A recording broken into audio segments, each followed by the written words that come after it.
नमस्कार, आप देख रहे हैं जवाब तो देना पड़ेगा और आपके साथ में विजेंद्र सोलंकी। अब की बार 400 पार, फिर से मोदी सरकार। बीजेपी संसद से लेकर सड़क तक यही नारा लगा रही है, लेकिन इस नारे के पूरे होने के लिए जनता के बीच में वो परसेप्शन जरूरी है कि मोदी का विकल्प नहीं है, क्योंकि अगर विकल्प नजर आया तो फिर मुकाबले में समीकरण बदल सकते हैं। हालांकि INDI गठबंधन की अपार विफलता के बाद ऐसा दिखाई नहीं दे रहा कि मोदी के खिलाफ विपक्ष किसी एक चेहरे को सामने लाकर चुनाव लड़ने को तैयार होगा। तो क्या INDI की अपार विफलता पर ही बीजेपी की सफलता टिकी है? हम अपार विफलता इसलिए कह रहे हैं क्योंकि बड़े चेहरे इस गठबंधन से बाहर हो गए हैं। ममता बनर्जी, अरविंद केजरीवाल, नीतीश जाकर बीजेपी के साथ मिल गए हैं। शरद पवार की एनसीपी अजीत पवार की हो गई है। अखिलेश यादव अभी भी उसको लेकर परसेप्शन क्रिएट नहीं कर पा रहे हैं। तो क्या प्रधानमंत्री मोदी ने आज राज्यसभा में राष्ट्रपति के अभिभाषण पर जो जवाब देते हुए कांग्रेस को निशाने पर लिया, और निशाने भी इतना तीखा कि कांग्रेस को अंग्रेजों के पद चिन्हों पर चलने वाली पार्टी बता दिया। स्टार्टअप की अपार सफलताओं के साथ साथ राहुल गांधी के स्टार्ट नहीं होने तक पर तंज कसा। लेकिन सवाल यही है कि क्या मोदी का विजन, मोदी का भरोसा, विपक्ष का बिखराव और किसी विपक्षी चेहरे के साथ सभी की सहमति ना होना 400 पार की परिकल्पना का आधार है? आज बात इसी मुद्दे पर। सबका साथ, सबका विकास, ये नारा नहीं है, ये मोदी की गारंटी है।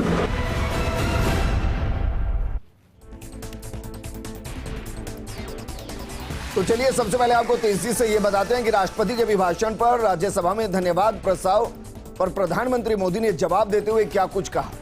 उन्होंने कहा कि राष्ट्रपति का अभिभाषण ऐतिहासिक रहा और इसके ऐतिहासिक महत्व है। मेरी सोच आजाद है और मेरे सपने भी आजाद हैं। मैं आजाद भारत में पैदा हुआ हूं। सबका साथ, सबका विकास केवल नारा नहीं है, देश में मोदी की गारंटी का दौर है। कांग्रेस पार्टी सोच से भी आउटडेटेड हो चली है। देश का गुस्सा कांग्रेस के कर्मों का फल है। कांग्रेस के अपने नेता ही गारंटी नहीं है। कांग्रेस दलित आदिवासियों की विरोधी है। कांग्रेस जन्मजात आरक्षण की विरोधी है। प्रधानमंत्री मोदी ने नेहरू जी की चिट्ठी का जिक्र किया। कांग्रेसी अंग्रेजों से प्रभावित थे। कांग्रेस ने लाल बत्ती कल्चर को बढ़ाया। कांग्रेस ने कभी ओबीसी को पूरी तरह आरक्षण नहीं दिया। उत्तर दक्षिण को बांटने के लिए बयान दिए जा रहे हैं। कांग्रेस ने बाबा साहेब के योगदान को छोटा किया। पहली बार आदिवासी की बेटी को राष्ट्रपति बनाया गया। आदिवासी बेटी के लिए कांग्रेस ने विरोध किया। प्रधानमंत्री मोदी ने राहुल गांधी पर तंज कसा, कहा कि आपका युवराज नॉन स्टार्टर है। स्टार्टअप न लॉन्च हो रहा है और ना ही लिफ्ट हो रहा है। विपक्ष देश में निराशा फैलाता है। एक वर्ग को भड़काने की लगातार कोशिश की जाती है। सरकारी कंपनियों को लेकर हम पर आरोप लगा रहे हैं, जबकि देश के हर कोने का विकास मेरी प्राथमिकता है। हमारी सरकार ने देश में बड़ा परिवर्तन किया। हमने G20 का पूरा यश राज्यों को दिया। 80% ताकत राज्यों से मिलती है। उच्च शिक्षा में ST छात्रों का नामांकन 65% बढ़ा है। BSNL और MTNL को किसने बर्बाद किया, यह सवाल खड़ा किया। वहीं HAL में रिकॉर्ड मैन्युफैक्चरिंग हो रही है। LIC को लेकर भी गलत बयानबाजी कांग्रेस की विपक्ष की तरफ से की गई। देश में 2014 में 234 PSU थे, जो आज बढ़कर 254 हो गए। इन्वेस्टर का रुझान PSU की तरफ बढ़ा है। दलित आदिवासी हमेशा हमारी प्राथमिकता रही है। वहीं बीजेपी की सरकार बनी तो अंबेडकर साहब को भारत रत्न दिया गया। जम्मू कश्मीर में हमने धारा 370 हटाई, तब पिछड़ों को अधिकार मिले। आज देश में मेड इन इंडिया की बात होती है। युवा, नारी, गरीब, अन्नदाता सबसे बड़ी जाति है। लेकिन क्या मुकाबला 40 बनाम 400 के बीच होने वाला है? इस मुद्दे पर बात करने के लिए हमारे साथ मौजूद हैं बीजेपी प्रवक्ता आशीष चतुर्वेदी जी, कांग्रेस प्रवक्ता पंकज शर्मा जी और राजनीतिक विश्लेषक एकलव्य सिंह जी। शुरुआत करेंगे आशीष चतुर्वेदी जी आपके साथ। जब यह कहा जाता है कि भाई सबका साथ, सबका विकास, तो क्या उस सबके साथ, सबके विकास में कांग्रेस नहीं आती? नहीं, सबका साथ सबके विकास में पूरे देश की 140 करोड़ जनता आती है विजेंद्र जी। और प्रधानमंत्री जी ने कहा है कि देश में जिस तरह का भी माहौल है, आप मुझे बताइए, कोई कालखंड याद कीजिए 1947 के बाद विजेंद्र जी, जब किसी सरकार को 10 साल पूरे हुए हों और देश में उसके प्रति इतना उत्साह हो, लोगों में और आशाएं हो कि सरकार और करेगी। अन्यथा होता क्या था, आप देखिए कि 10 साल तक आते आते सरकार के खिलाफ पूरे देश में एक निराशा होती थी। यह पहली बार हुआ है जब देश में उत्साह ज़्यादा है सरकार के प्रति। अरे भैया, कांग्रेस के राष्ट्रीय अध्यक्ष बोल रहे हैं कि अब की बार 400 पार है। मोदी जी ने ये नहीं कहा है कि कांग्रेस 40 से कम रहे, हमको ये हमारा लक्ष्य नहीं है। हम कह रहे हैं भी आपका घटक दल INDI का गठबंधन का एक प्रमुख नेता ममता बनर्जी कह रही है कि कांग्रेस इस बार 40 भी पार नहीं कर पाएगी। पर जिस तरह की नीतियां आपने देश में चलाई है, जिस तरह से आपके यहाँ पे भ्रष्टाचार चलता था, जिस तरह से परिवारवाद था, जिस तरह से पॉलिसी पैरालिसिस था, वो देश की जनता की स्मृति में आज तक बना हुआ है। और जो काम यहाँ पे हुए हैं, देखिए विजेंद्र जी, मैं बहुत सारे काम यहाँ पे गिना सकता हूँ, गरीब कल्याण से लेकर के, इंफ्रास्ट्रक्चर से लेकर के, इकोनॉमिक्स के लेकर के। अभी मैं आंकड़े देख रहा था, कांग्रेस बार बार प्रश्न खड़े करती है, अरे भाई महंगाई को लेकर प्रश्न खड़े करती है, बेरोजगारी को लेकर प्रश्न खड़े करती है। अरे भाई आप आंकड़ों पे आइए और देश की स्थिति देखिए।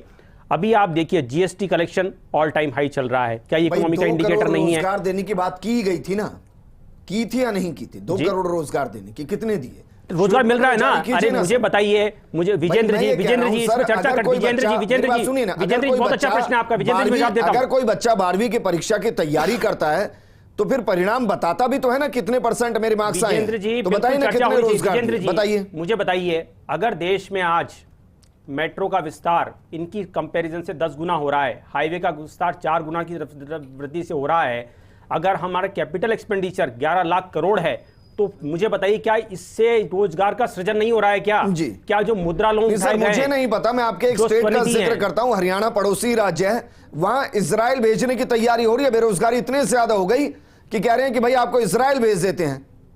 देखिए, ये आपके स्टेट का हाल है। ये कोई ऐसा हाल नहीं है विजेंद्र जी। भारतीयों की डिमांड पूरे दुनिया में है और ऐसा नहीं कि अभी से ही है। भारत आप देखिए 1950 से लेकर के भारतीयों का एक लोहा रहा है विदेशों में। भारत एक स्किल्ड लेबर है, स्किल्ड क्लास है, उसकी अपनी एक पहचान है, इसलिए उनकी डिमांड सब जगह रहती है। स्किल्ड के साथ चीपेस्ट लेबर भी है, इसलिए उसके पूरे देश दुनिया भर के अंदर पहचान है। एकलव्य सिंह जी, क्योंकि प्रधानमंत्री ने जितना भी कुछ कहा है ना, उसके मायने हैं। राहुल गांधी ओबीसी को टारगेट कर रहे हैं। प्रधानमंत्री ने ओबीसी का जिक्र किया कि भाई कांग्रेस ने ओबीसी का कभी भला नहीं किया। राहुल गांधी SC ST का जिक्र कर रहे हैं, प्रधानमंत्री ने उस पर हिट किया। राहुल गांधी युवाओं का जिक्र कर रहे हैं, उस पर हिट किया। प्रधानमंत्री ने बेसिकली आज जो भाषण दिया, पिछले 1.5 महीने में जिसने जिस तरीके से एलिगेशंस लगाए, उन सबका जवाब दिया गया। क्या प्रधानमंत्री ने संसद को उसके लिए मुफीद समझा कि जहां से एक ही बार में हर सवाल का जवाब दिया जा सकता है और चुनाव से पहले एक बड़ा संदेश दिया जा सकता है? देखिए विजेंद्र जी, मैं समझता हूं कि जब चुनाव सर पे होते हैं तो जो 2 प्रमुख पार्टीज हैं या उन दोनों प्रमुख पार्टीज के जो लीडर्स हैं, उनका कंपैरिजन होना तो बहुत ही स्वाभाविक है। और चुनाव में चुनावी सफलता को ही लेके बात होती है। और चुनावी सफलता के लिए जो सबसे 3 प्रमुख बातें होती हैं किसी भी पार्टी में, वो सबसे पहला होता है ऑर्गेनाइजेशन या संगठन। तो एक तरफ तो है बूथ लेवल वर्कफोर्स की ताकत, जिसमें PM मोदी खुद उनसे रेगुलर संवाद रखते हैं। और आजकल तो स्थिति ये है कि इतना पेनिट्रेट कर चुकी है बीजेपी की बूथ लेवल वर्कफोर्स की बताते हैं कि गांव-गांव में जाके जहां कांग्रेस कार्यकर्ताओं के घर है, उसमें से भी वो निकाल के लोगों को ले जाते हैं कि आप वोट दो, आपके लिए ये काम किया है। दूसरी तरफ अगर आप देखेंगे तो एक मार्गदर्शक मंडल है कांग्रेस का, जिसका नेतृत्व विदेश में बैठे हुए सैम पिट्रोडा जैसे लोग करते हैं, जो कभी EVM खराब होने की बातें करते हैं, तो कभी कहते हैं कि राम मंदिर इस देश में बन रहा है तो हमें डर लगता है। नहीं, मैं आपको मैं प्रधानमंत्री के अभिभाषण जो जवाब दिया मैं उसी पे आ रहा हूं सर। मैं क्या उन्होंने सबको एक ही भाषण से निशाने पर लेकर जनता को जो संदेश देना था चुनाव से पहले वो दे दिया? बिल्कुल दिया है सर। अभी जैसे अगर आप सेकंड पार्ट पे जो मैं आ रहा था, जो आइडियोलॉजी होती है, तो आइडियोलॉजी में भी कंफ्यूजन नहीं होना चाहिए। फॉर एग्जांपल उन्होंने एक बात कही कि भाई नेहरू जी कहते थे और उन्होंने अलग अलग स्टेट्स के CMs को लेटर लिख के कहा था कि मैं आरक्षण के बिल्कुल खिलाफ हूं और नौकरियों में तो इसे बिल्कुल ही नहीं देना चाहिए। यहाँ पे राहुल गांधी जी जाति जनगणना की बात ही नहीं कर रहे, वो ये कह रहे हैं कि इसमें जो 50% की जो लिमिट है आज की डेट में, उसको भी हम उखाड़ के फेंक देंगे।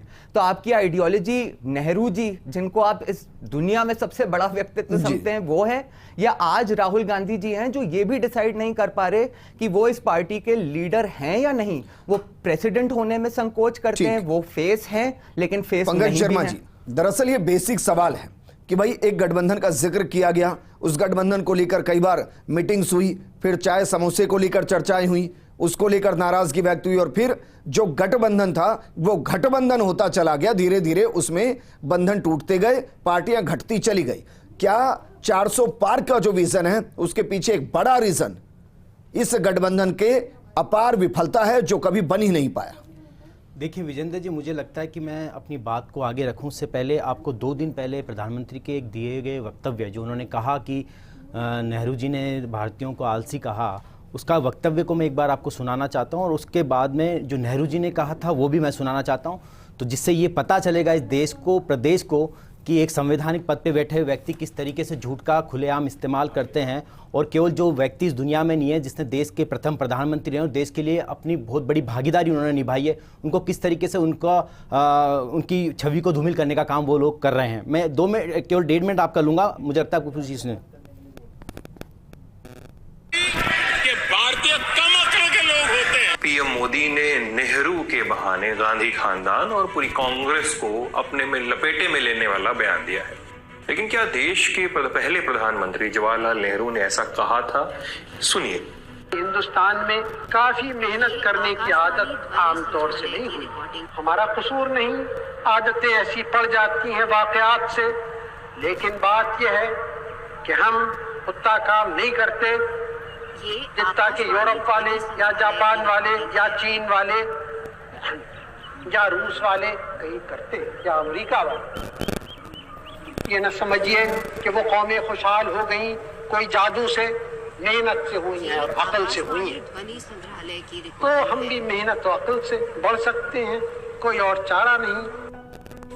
इसमें नेहरू जी ने सिर्फ साफ साफ ये चीज़ कही है कि हम सिर्फ मेहनत से आगे बढ़ सकते हैं और हमें जो अदर कंट्रीज है उनके कंपैरिजन में और काम करना होगा। लेकिन जिस तरीके का शब्दों का प्रयोग प्रधानमंत्री जी ने सदन के पटल पर किया, वो मुझे लगता है कि देश में बार बार देश को ये मैसेज झूठ बोल बोल कर देना, कहीं ना कहीं बहुत तरीके से अपने जो जिस पद पर वो बैठे हुए हैं उसको वो धूमिल करने का काम लगातार कर रहे हैं। और जिस तरीके से वो विपक्षी नेताओं के साथ कि हंसी मजाक कर रहे हैं, जिस तरह से विपक्षी नेताओं का मजाक उड़ा रहे हैं, वो उनको शोभा नहीं देता। वो 140 करोड़ के देश का प्रतिनिधित्व करते हैं और उन्हें देश की जनता को, देश के जब याद नहीं आता पंकज शर्मा जी, सुनिए ना, जब याद नहीं आता, जब प्रधानमंत्री को नीच कह दिया जाता है, वादे किए गए, याद नहीं आता, वादों की बात बतानी चाहिए। नहीं पंकज शर्मा जी, जो वादे किए थे आपके नेताओं को या कांग्रेस को तब याद नहीं आता जब प्रधानमंत्री को नीच कहा जाता है, मौत का सौदागर कहा जाता है। मुझे लगता है कि विजेंद्र जी शायद आपको पता नहीं कि जिस तरीके से प्रधानमंत्री मोदी ने 50 करोड़ की गर्लफ्रेंड कहा, रेनकोट पहनकर आने वाला कहा, जिस तरीके से विधवा कहा, जर्सी गाय का, तो उन्होंने जो शब्दों की शुरुआत खुद मोदी जी ने की है। और मैं फिर बात दोहरा देना चाहता हूं कि मोदी जी ने देश की राजनीति को बिल्कुल नीचे वाले स्तर पे ले गए। मुझे लगता है कि आज जब वो सदन में बोल रहे थे, आज जब वो सदन में बोल रहे थे, नहीं होता ना, कंप्लीट फर्स्ट और परिवारवाद में फंसी रहती हैं चीजें, तो यही हाल होता है। नहीं, मुझे लगता है कि परिवारवाद की जब आप बात कर रहे हैं तो कौन कैंडिडेट है आपकी तरफ से? एक चेहरा बताइए, चलिए बात कर लेनी भाई, एक चेहरा बताइए, बात कर रहे हैं तो उनको साइड में बैठे, एक चेहरा तो बताइए पंकज शर्मा जी, जब परिवारवाद भाई एक चेहरा तो बताइए जो उनके खिलाफ मैदान में है और जिसके पीछे सब हैं। लगातार हमारी पूरे कलेक्टिव टीम लगातार आपकी बातचीत करते करते टीएमसी बाहर हो गई, बातचीत करते करते आम आदमी पार्टी बाहर हो गई, बातचीत करते करते एनसीपी का जो हाल हुआ वो हो गया, बातचीत करते करते नीतीश जिसने इस गठबंधन की नींव रखी वो बाहर हो गए। कांग्रेस बड़े भाई की भूमिका निभा ही नहीं पाई इस गठबंधन में। देखिए, मुझे लगता है कि कांग्रेस का जवाबदेही है वो अपनी पार्टी के लिए है, और मैं भी अभी फिलहाल के लिए अपनी पार्टी के लिए जवाबदेही है जी। लगातार कांग्रेस कलेक्टिव एफर्ट्स के साथ आगे बढ़ रही है। जो जनता के मुद्दे हैं, आर्थिक, सामाजिक, राजनीतिक, जितने भी मुद्दे हैं, उनको लगातार कांग्रेस सड़क पर भी उठा रही है, सदन पर भी उठा रही है। वो बात अलग है कि मोदी जी बातें तो बड़ी बड़ी चोरी करते हैं, लेकिन 150 से ज्यादा सांसदों को निलंबित कर देते हैं और सदन में सांसदों को अपनी बात तक नहीं रखने देते हैं। यहां तक कि मोदी जी ने ये नहीं बताया पिछले 10 साल में जो लगातार उन्होंने वादे किए थे, उन वादों को कंप्लीट किया है नहीं किया। संसद जो अपनी नियमावली से चलती है, जो वादे किए संसद अपनी ग्रीन बुक से चलती है। नहीं, ग्रीन किसी बुक की से भावनाओं से थोड़ी ना पूरे देश चलती ने है। देखा है, मैं आपसे पूरे देश पूछ ने रहा हूं देखा सर, है। एकलव्य जी ने जो क्वेश्चन रेज किया कि भाई नेहरू जी आरक्षण के खिलाफ थे या नहीं थे, मैं आपको एक एग्जांपल देता क्या हूं। स्टेट को लिखा है नहीं लिखा? मैं आपको एक एग्जांपल देता हूं, मुझे लगता है कि आप मेरी बात सुनेंगे। जब आप कह रहे हैं कि संसद ग्रीन बुक से चलती है, तो संसद में एक व्यक्ति जिसके पास पर 3 लोग आए और उन्होंने वहां हमला किया, वो व्यक्ति सदन से बाहर नहीं हुआ और जो लोग सदन में केवल सवाल पूछ रहे थे उन लोगों को सदन से बाहर कर दिया। कौन सी ग्रीन बुक में लिखा हुआ है? कौन सी ग्रीन बुक में लिखा हुआ? क्या देश की जनता तो फिर क्यों आपके सारे नेता बैठे हुए हैं संसद में? चीज का जवाब, लेकिन भाई जवाब संसद में विश्वास नहीं, सुप्रीम कोर्ट में विश्वास नहीं, ईडी में विश्वास नहीं, सीबीआई में विश्वास नहीं, भेदभाव किया जा रहा है, सबके साथ भेदभाव किया जा रहा है जी। लगातार केवल भेदभाव की राजनीति की जा रही है। और जो मुद्दे हैं देश के लिए, जो महत्वपूर्ण मुद्दे हैं, पंकज शर्मा महंगाई है, जी, बेरोजगारी है, यकीन से उन कह पर रहा हूं बात करने को पंकज तैयार शर्मा नहीं। जी, आप मुझे बताइए, आज मुझे बताइए, आप मुझे बताइए सर, मुझे ये जो बताइए, देश है ना सर, देश में चुनाव भावनाओं के साथ होते हैं।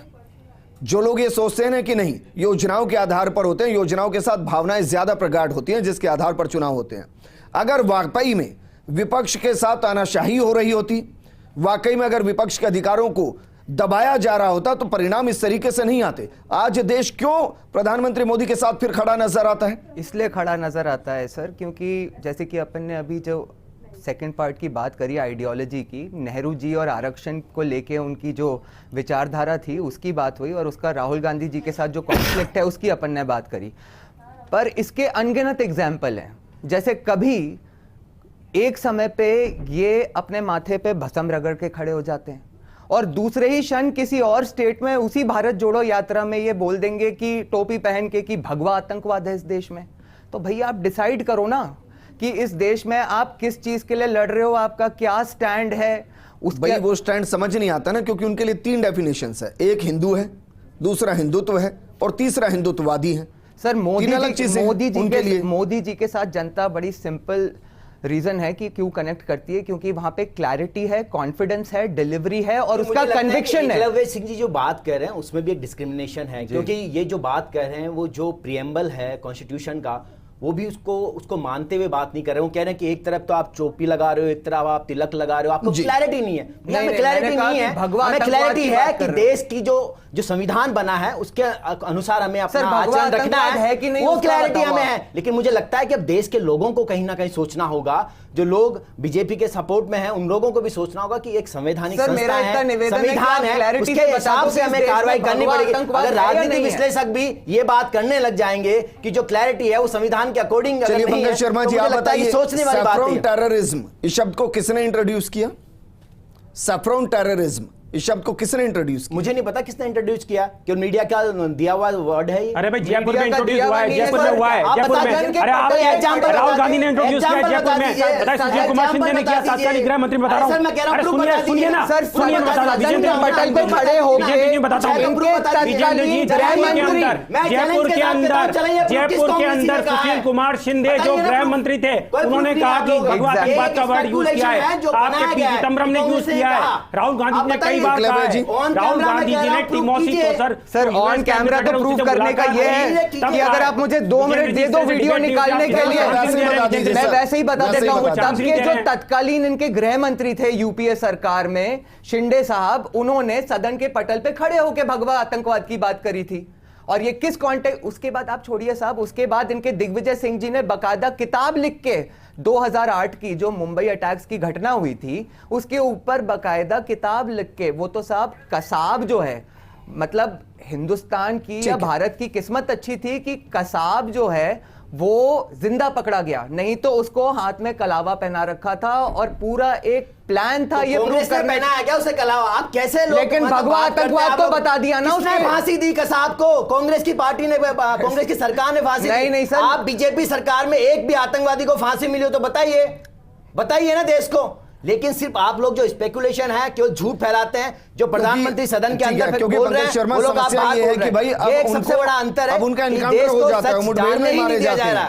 लेकिन एकलव्य, क्योंकि जिस डिबेट के साथ मैं काम कर रहा हूं कि भाई 400 प्लस क्या वाकई में फिजिबल है और उसके पीछे के आधार क्या होंगे, क्या बीजेपी की लगातार लोकप्रियता, बीजेपी का कार्यकर्ता लगातार एनर्जेटिक होना, इसके अलावा प्रधानमंत्री मोदी का फेस होना, उस फेस के बराबर किसी का ना होना, और जो गठबंधन बन रहा था, जिस गठबंधन के लिए कहा जा रहा था कि अगर ये गठबंधन बना तो राष्ट्रीय चुनाव क्षेत्रीय हो जाएगा और वहां बीजेपी को मात मिल सकती है, उसका नहीं बनना इसकी एक बड़ी वजह है। देखिए विजेंद्र जी, मैं तो बड़ा क्लियर हूं कि ये जो इंडिया अलायंस की जो बात होती है इस गठबंधन की, इससे कोई बहुत ज़्यादा फर्क नहीं पड़ने वाला था, क्योंकि जो इसमें जो रीजनल पार्टीज जुड़ी हुई हैं उनकी बेसिकली अपनी स्टेट्स के अलावा दूसरे स्टेट्स में कोई अपील है नहीं जी। बट मोदी जी के बारे में ज़रूर ये है कि वो ही ये इसमें सबसे मेजर फैक्टर हैं कि क्या वो 400 पार कर पाएंगे या नहीं। और उसमें जहाँ तक मैं समझ पाया हूँ, जो नॉर्थ इंडियन स्टेट्स हैं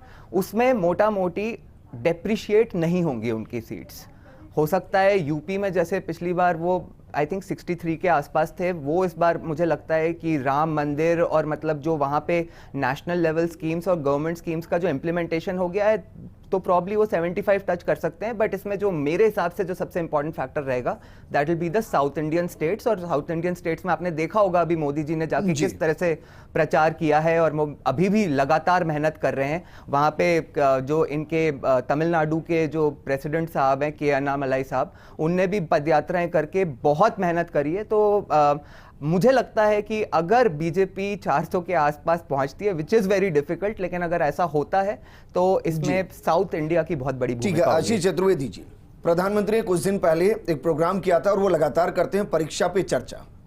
क्या इस भाषण को बीजेपी के तमाम नेताओं के लिए उस चर्चा के तौर पर मैं देख सकता हूं, जहां वो एक अध्यापक की भूमिका में थे और सबको जवाब दे रहे थे कि अगर आपसे कोई पूछे कि भाई आपने आजादी में उंगली भी कटाई क्या, तो जवाब देना है कि कांग्रेस अंग्रेजों के पद चिन्हों पर चलती है। जब ओबीसी पर सवाल करे तो बताना है कि ओबीसी के सबसे बड़ी विरोधी कांग्रेस है। जब एससी एसटी के विकास पर बात हो तो बताना है कि इनके सबसे बड़ी विरोधी कांग्रेस है। क्या उन्होंने पूरी बीजेपी को एक किताब दे दी है कि इसको अच्छे से पढ़िए, इसको रट लीजिए, इसमें हर सवाल का जवाब है, आपको इलेक्शन में आसानी होगी? देखिए विजेंद्र जी, मैं दो बातें यहाँ पे कहना चाहता हूँ।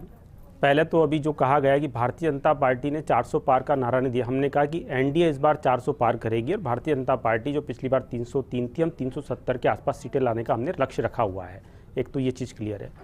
दूसरा, देखिए मोदी जी जब भी पब्लिक डोमेन में बोलते हैं, चाहे लोकसभा में हो, चाहे राज्यसभा में हो, चाहे वो पार्टी कार्यकर्ताओं को संबोधित करते हों, निश्चित रूप से वो करोड़ों कार्यकर्ताओं को बहुत सारे टॉकिंग पॉइंट्स देते हैं, हम सबका विचार खोलते हैं। देखिए अभी हम डिरेल हो गए थे, जब हम चर्चा करें तो डिरेल हो गए थे। मुझे आप बताइए, क्या इनके पास जवाब है कि मंडल आयोग की रिपोर्ट कब आई?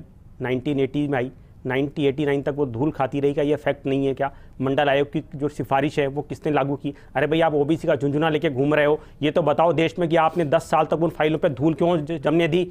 क्या आपने आरक्षण लागू किया? क्या इसका आपके पास जवाब नहीं है? अभी एससी एसटी की हम बात करते हैं, प्रधानमंत्री जी ने आज बताया है कि एससी में कितना ज़्यादा 45% जो है उच्च शिक्षा में जो है उनके नामांकन बढ़ गए, एसटी में 65% बढ़ गए। एसटी के अंदर हमने 400 ज़्यादा एकलव्य जो है आवासीय विद्यालय खोल दिए हैं। के लिए समय नहीं है और कुतर्क करते हो यहाँ पे बैठ करके। भाई 4 करोड़ मकान बने या नहीं बताइए, आपके कार्यकाल में कितने मकान बने बताइए आप? 4 करोड़ मकान बने ना। नल से जल में हमने 10 करोड़ लोगों को जोड़ा नहीं जोड़ा? अरे भाई आप जाके डैशबोर्ड तो देखिए, जो काम हो रहे हैं, जो बजट है उसको पढ़िए तो सही, बजट में क्या हो रहा है, किस रफ्तार से हाईवे बन रहे हैं, किस रफ्तार से जो है मेट्रो का विस्तार हो रहा है, किस रफ्तार से। राजस्थान की बात कर लीजिए विजेंद्र जी, राजस्थान में रेलवे का बजट मात्र इनका 600 करोड़ हुआ करता था, आज 10,000 करोड़ है, 14 टाइम्स हो गया है। अरे भाई आप देख ही नहीं रहे हैं क्या? लोगों को दिख नहीं रहा है क्या? लोग क्या समझदार नहीं है क्या? क्या देश में मोदी जी के खिलाफ कोई नाराजगी है क्या? बताइए ना आप, आपके पास जवाब ही नहीं है।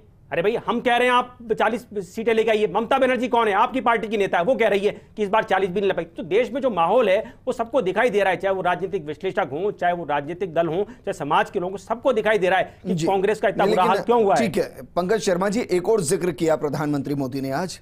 उन्होंने कहा कि अंबेडकर साहब को भारत रत्न हमने दिया। मेरा सवाल यह है कि आप संविधान का भी जिक्र कर रहे थे, जिन्होंने संविधान बनाया उनको भारत रत्न नहीं दिया गया, जबकि नेहरू जी को जीते जी मिल गया, इंदिरा जी को मिल गया, राजीव जी को मिल गया। हो सकता है यूपीए के पहले टेन्योर में राहुल गांधी प्रधानमंत्री होते तो शायद आज वो भी भारत रत्न प्रधानमंत्री होते, भारत रत्न राहुल गांधी होते। अंबेडकर साहब का कहीं ध्यान नहीं आया? नहीं, मुझे लगता है कि जो बातें मोदी जी कह रहे हैं वो कहीं ना कहीं एक दंभ और अहंकार की राजनीति की बातें वो लोग करते हैं। मुझे लगता है कि अरे मोदी सर, जी को अंबेडकर साहब भारत रत्न के हकदार थे या नहीं थे? नहीं थे ना, हकदार तो मिला उनको। क्यों नहीं मिला? मुझे मेरी बात सुनिए, आपने कब दिया? संविधान बनने के बाद नहीं याद आया उनको? जब नेहरू जी को दिया गया तब याद नहीं आया? मुझे लगता है सरदार वल्लभ भाई पटेल भी याद नहीं आए, उनको 1990 के आसपास मिला। सर मेरी बात सुनिए ना, वो तो ये भी कहते हैं मोदी जी की तो सरदार वल्लभ भाई पटेल प्रधानमंत्री बनने वाले थे, नेहरू जी खुद बन गए, उनकी मौत तो पहले हो चुकी थी। लेकिन मुझे लगता है कि वो मैं जो बार मैं कहता हूँ, मुझे कब बने बताइए? 1947 के बाद जो मैं बता रहा हूँ, 1946 सुनिए मेरी बात। 6 सर, नहीं उनकी मौत कब हुई सरदार पटेल की बताइए ना। आप बताइए कब हुई है? 1950 में हुई है, 1950 में हुई है मौत। उसके बाद जब प्रधानमंत्री का जो इलेक्शन के कॉन्वेंट में होना था तब वो प्रधानमंत्री वो जिक्र करते हैं, आप जब लोग पहले बार बार ये प्रधानमंत्री चीज को झूठ लेकर जनता के सामने लगातार बार बार ये कहते हैं उनको नहीं बनाया, उनको नहीं बनाया। पंकज शर्मा जी ऑन डॉक्यूमेंट है सर, ये इंटरनल वोटिंग हुई थी कांग्रेस के अंदर कि भाई किस चेहरे को आगे करना है। नेहरू जी को अगर मैं गलत नहीं तो 2 ही वोट मिले थे, बाकी सारे वोट मिले थे सरदार पटेल को। नेहरू जी को 2 उस समय के अगर परिप्रेक्ष्य में सारी बातें देखेंगे और सारे रीजन्स देखेंगे तो आप लोगों को सच पता लग जाएगा कि क्यों नहीं बनाया गया। तो अगर ऐसे तो मैं कह दूं कि लाल कृष्ण आडवाणी जी को क्यों नहीं बनाया गया था प्रधानमंत्री, रीजन्स होंगे, इंटरनल पार्टी की रीजन्स होते हैं, क्यों है उन्होंने खुद ने मना किया था, क्यों थे उनके स्वास्थ्य कारण थे, बहुत सारे कारण। लेकिन अम्बेडकर साहब जिनके संविधान का बार बार हवाला देते रहे, उनकी कभी याद नहीं आई कि भाई उनको भारत रत्न दे दिया जाए? देखिए कांग्रेस ने तो लगातार जो देश के संविधान के निर्माता हो या जो देश की आजादी में जो लोग जिन्होंने अपनी महत्वपूर्ण जिम्मेदारी निभाई, उन सबका सम्मान करने का काम कांग्रेस की पार्टी ने किया। बीजेपी ने तो केवल उनके नाम पे राजनीति करने का काम किया है। और जो मुद्दे भारत रत्न मेरी बात सुनिए, सुन तो लीजिए, जिन मुद्दों पर बीजेपी राजनीति करती है, जिन मुद्दों की बात उठाती है, महंगाई हो, बेरोजगारी हो, इन पर वो कभी बात नहीं करना चाहती। मुझे लगता है कि देश को पिछले कुछ सालों में 45 करोड़ लोग बेरोजगार हो गए, उस पर कोई सवाल नहीं पूछ सकता। 7 लाख लोगों को नौकरी दी गई है कि भाई सरदार वल्लभ भाई पटेल को भारत रत्न देने में देरी क्यों हुई, अंबेडकर साहब को भारत रत्न देने में देरी क्यों हुई? तो मतलब ये सवाल ही कुतर्क हो जाता है एक तरीके से। मैंने तो ये नहीं कहा कि सवाल कुतर्क, कभी याद ही नहीं आया इनका। ये आप कह रहे हैं ना कि याद नहीं आया। जब नेहरू जी प्रधानमंत्री थे, जीते जी अगर वो भारत रत्न हो सकते हैं, क्या उनको सरदार वल्लभ भाई पटेल याद नहीं आए? नेहरू जी ने खुद ने अपने आप को अम्बेडकर साहब याद नहीं आए? कोई कमेटी होती है ना, नेहरू जी ने खुद ने अपने आप को थोड़ी भारत रत्न। चलिए शुक्रिया हमारे साथ जुड़ने के लिए। आशीष जी आपका भी शुक्रिया, एकलव्य जी आपका भी शुक्रिया, पंकज जी आपका भी शुक्रिया।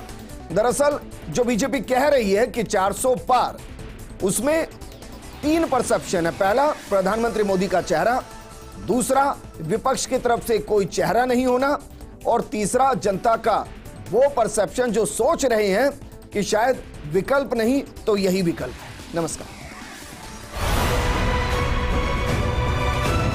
सबका साथ सबका विकास ये नारा नहीं है, ये मोदी की गारंटी है।